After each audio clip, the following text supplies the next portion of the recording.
Hey everybody, it's Gavin Syme. Was editing a wedding this afternoon and I kind of got the urge to make a video and just talk a little bit about some of the powerful things I'm finding with Lightroom and as it relates to tone and dynamic range and what you can do. So I'm going to go in here. Here's some of the 5 stars from this latest wedding. Came out really nice, but we're going to look at a couple specific images here that I've already pre-marked out so I can show you in scenarios where we're dealing with dynamic range issues. So let's start with this one. And what I'm finding, first of all, you've got your, in the develop module, you got your recovery and fill light and all that kind of stuff. And that can do great for bringing back information into a scene. But it tends to flatten things out, and it doesn't always bring everything out. What I'm learning is that there's a lot more information in here than most people are realizing in these photos. And even, for example, I'll open images a lot of times as a 16-bit file. I shoot in RAW. This is a 5D Mark II file, so we're getting pretty good dynamic range files. I think they're 14-bit RAW files. And I'm shooting most of the time in the extended, the D+ mode, whatever they call that in the Canon. That's supposed to give you a little bit more dynamic range. But bottom line is, there's a lot of information in this RAW file. And the tools that we have today don't always make it super easy to pull it out. It's not always really apparent that you have that much information. So I'll open things, say, as a 16-bit file. In Photoshop, I've got some actions and stuff I run. You guys know I make actions and presets and all that kind of stuff over on Syme Effects. And I can bring out quite a bit using some, shadow and highlight, juju and actions and that sort of thing. But what I'm finding out is there's actually a lot more information you can get out if you do it while in Lightroom versus Photoshop, because I guess it's because you're dealing right with that RAW file instead of opening it in Photoshop, and there's a ton of information there that I can extract. So for example, those of you who use my Power Workflow presets, Power Workflow 2.5 had the new Polarizer Filter in it. Here's a dress shot, and I like it, everything's good. The sky's a bit blown out. There's more sky here than you would realize. Here's the polarizer. Look how much sky we just brought out. Now this isn't an ad for Power Workflow today. I'm going to actually show you what's going on behind the scenes. The luminance down here, by controlling the luminance channels, you can darken and lighten areas of an image based on their color. So in this case, I'm darkening up the blues. The information was actually in the file, we just weren't seeing it. So let's undo that again. Polarizer. Again, all that's happening is these channels down here, mainly in the blue channel, being darkened to bring out that information. Now, it doesn't stop there, it gets better. Let's look at another one. Let me copy these settings, Shift-Command-C, and then I'm going to reset this file just so I can go in and kind of show you the before-after right from the get-go. Just going to go here, reset. Okay, go to Develop. So we see that this image is way too dark, and it is exposed more on the sky. I was kind of shooting on the fly, got some great shots on this hill, but there's a lot lost in the foreground. So yes, I can increase the exposure, and I can increase, I can do most of this stuff with presets. I can bring out quite a bit of information, but still, that's too much, too contrasty. Here's one. There's not enough, I want to balance it out more. And just shadow and highlight, fill light, recovery, that sort of thing is not cutting the mustard because it's not bringing back all that sky. It's kind of like shadow and highlight in Photoshop. You see how when I do recovery, it's kind of flattening things out. Let me paste back in the settings that I just had on this. Okay, so there's what I had done with it. May still work with it a bit in Photoshop before the final one, but I've brought out my tones now. So this is one of those images that I kind of had to save to make it really good. And again, what you'll see down here, yes, I brought up the exposure, I used fill light, I used recovery, all that good stuff. But then I went down here, and to bring my sky out, I used the luminance, I used the saturation on individual color channels, which is basically what that polarizer preset that we were talking about does. And I'll tweak it manually sometimes. You don't have to use a preset for this. You could make your own preset. You could manually go down here and do this when you need it. The point is, there's a ton of information in there, and we're able to bring it out with Lightroom in ways that I'm not even able to do with Photoshop. So let's look at another one.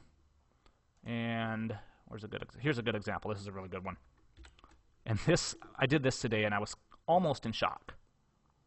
It sounds a little silly, but I was pretty excited at how much information I was bringing out of this file. So here's the original RAW, untouched. Okay. Now, pretty decently exposed overall, but in order to expose my couple, I had to white out this sky. I'm going to go up here in the develop module to the exposure and drop this down. Look how much information is in that sky. Now obviously I can't darken my whole image, but there's a ton of information. If I open this even as a 16-bit in Photoshop, I can't get near that much out of the sky. Let's reset the exposure. So what I have to do is darken this sky, and the cool thing is we can do that in Photoshop. Most of you know about the mask tool in Photoshop, so I'm not revealing any great secrets here, but I'm just showing how I use it with how much information can be in these raw files. So I'm going to do K to go into the brush tool. Let's go ahead and paste back, actually, the settings. Here was my final result. Paste, paste. That I came out with. Now this is just Lightroom edits. This isn't any of the Photoshop edits. So how I did that was use the mask tool, and you'll see I already have a mask up here, that little dot. I can select that. And if you use O, you can cycle the color mask on and off. So there's the area I actually painted. And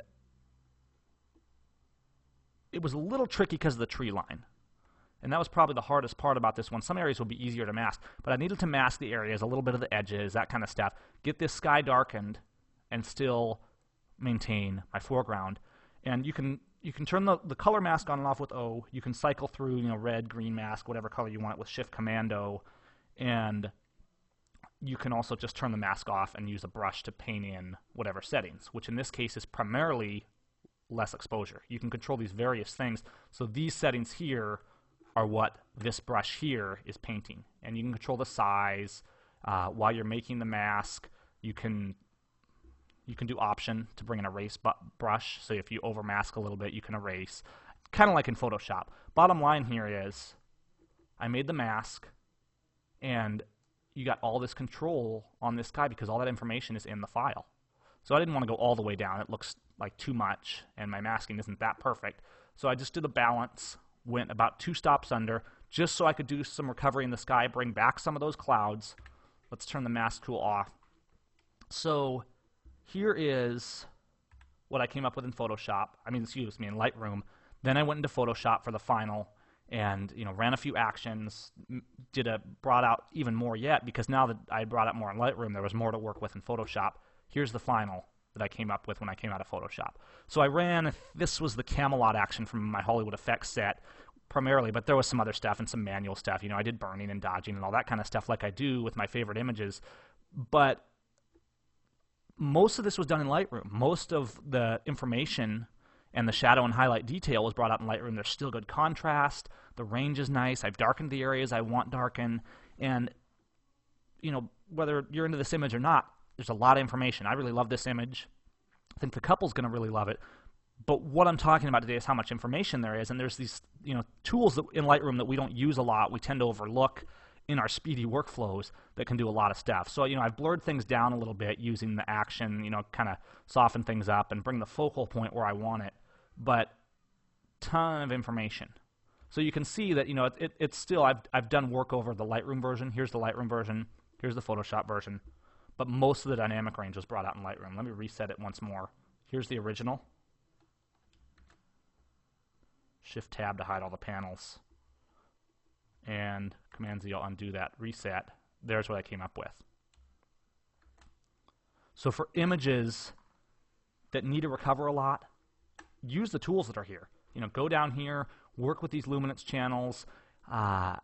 There's a lot you can do, and it doesn't just have to be with sky. Whatever you need to light and darken. The point of this video is I wanted to talk about how much information is in a lot of these cameras we're using and how we can utilize it better. And there's a lot. And there's a lot of good stuff. Same here. Here's the reset version of this. And I just brought back all this information. There's no Photoshop there.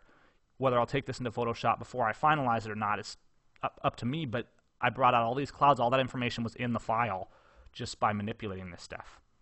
So get in there and play with it, see what you think, and you can find me at simstudios.com, and of course my effects at simeffects.com if you want to know more about those. But go out there and play with it. There's a lot you can do. So have some fun. Catch you later, guys.